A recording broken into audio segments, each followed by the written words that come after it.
Hey Jordan, thanks for coming back today. Last time you talked about feeling mentally checked out, like everything is kind of a blur, even though you're constantly busy. That sounds really exhausting. Yeah, like I'm always running, but not moving forward. And I keep feeling things I usually care about, but about like design work, tattoo appointments, even like feeding myself.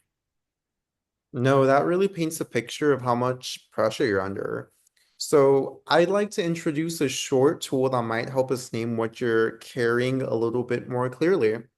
It's called the Perceived Stress Scale or the PSS. Want to hear a little bit more about this tool? Sure, yeah. Okay, so the PSS is a quick 10 question form that helps us understand how you've experienced stress over the past month, um, and how much control you felt you've had, how overwhelmed you were, and how well you felt you could handle those things. Okay, but what if I already know I'm stressed out? Okay, that's totally fair. And honestly, the PSS doesn't tell us anything you don't already know deep down. But what it can do is give a clear snapshot. It lets us measure change over time and opens the door to talking about where stress is coming from, especially the kind that doesn't always show up loud, but is still pretty draining. Okay, I guess it might help to see it written out or scored somehow. Okay, perfect. Okay, Jordan. So here is the test, that 10 question PSS that I was talking about, and I'm going to read off some of the questions for you. Okay, And you are going to answer from never to very often, okay? sounds good. So, in the last month, how often have you felt nervous and stressed? Very often. Hmm. How often have you felt confident about your ability to handle your personal problems? Very often. Perfect. Okay. Cool. So, Jordan, it looks like you finished scoring the test and answering everything out, and your score is 29, which falls on the high stress range.